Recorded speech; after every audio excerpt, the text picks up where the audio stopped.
서울청 금융범죄수사대 소속 A경정에게 수차례에 걸쳐 접대와 향응을 제공한 겁니다. A경정은 한 병에 600만 원이 넘는 샴페인 등 1억 원 이상의 접대를 받은 것으로 조사됐습니다. 자, 여러분들 이 사고에 대해서 기억하고 계시나요? 2023년도에 압구정 롤스로이스 사고로 유명했던 그 사고건입니다. 피해자분은 안타깝게도 병원에서 치료를 받으시던 도중에 사망하신 사고건이고요. 우측으로 쏠리며 달리더니 100m를 채 가지 못하고 인도로 돌진합니다. 사고가 나고 7분 뒤 소방차가 달려옵니다.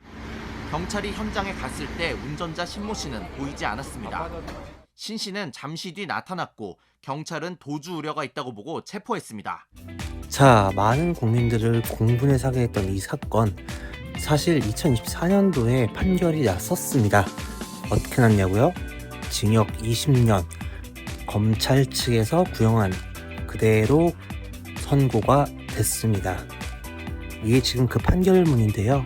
최근에 이 사건에 대해서 굉장히 놀라운 사실이 하나 밝혀졌죠. 자, 그 전에 이 사고건에 대해서 잘 모르시는 분을 위해서 간단하게 요약을 좀 해드리자면요.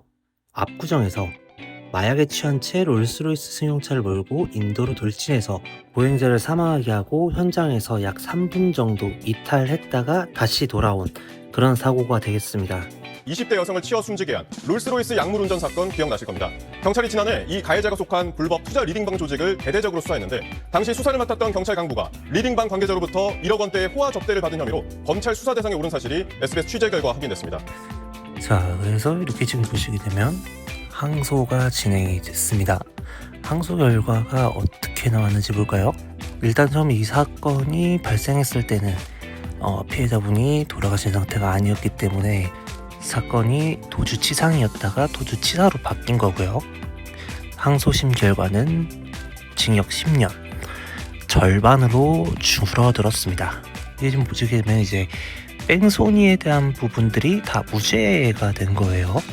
자, 사고 현장에서 인명피해가 발생된 걸 인지를 하고 피해자를 구호 조치하다가 휴대폰 찾으러 간다고 병원으로 다시 갔어요. 자, 그런데 다시 돌아와서 자기가 운전했다라고 인정을 했으니까 이 뺑소니형은 부당하다 이런 거예요. 이 부분에 대해서 법원의 판단은 피해자에 대한 구호 조치는 운전자가 아니라 주변인이 한 거는 맞다 라는데, 현장을 이탈하는 시점에 이미 구조대랑 경찰차가 오고 있었으니까 이게 직접 신고가 없었다고 해서 뺑소니로 볼 수는 없다라는 거예요. 여기 정확히 보면 약물 복용 후 운전을 했고요. 인사사고를 냈고, 사고 발생 후에 경찰이랑 구조대 오기 전에 임의로 사고 현장을 벗어났고, 진술이 일관되지 않기는 한데 이거를 고의적으로 현장을 이탈했다고 보기는 조금 어렵다. 이제 또 검찰에서 공소사실로 제기한 것 중에 사고 직후에 차에서 휴대폰을 만지는 것 같다라는 모습이 보였는데 CCTV 봤더니 이 휴대폰을 만지는 모습인지 명확하지가 않다. 그래서 이렇게 형이 절반으로 뚝 잘린 겁니다. 다행스럽게도 검찰에서는 이 10년 받아들이지 못해서 상고심을 갔습니다. 그런데요, 대법원에서도 똑같은 판결을 내립니다. 이게 이 사건의 최종 판결문, 대법원에서 내린 최종 판결문인데요. 대법관의 일치된 의견으로 상고를 기각했습니다. 자, 특정범죄의 가중처벌 등에 관한 법률 제5조의 3 도주 차량에 대한 운전자의 가중처벌에 대한 항목인데, 글쎄요, 이 법률 조항만 봤을 때는 그러면 안 될 것 같지만 실제로 선고된 판결에 보면 음주 또는 약물 운전에서 사람을 치어서 사망하게 만들고, 그리고 피해자에 대한 구호 조치를 현장에서 하지 않고 현장을 이탈해도 구급차나 구조차나 경찰차가 온 상황이면 현장을 이탈해도 이 법령이 적용될 소지가 없을 수도 있다, 뭐 이렇게 받아들여질 수도 있겠네요.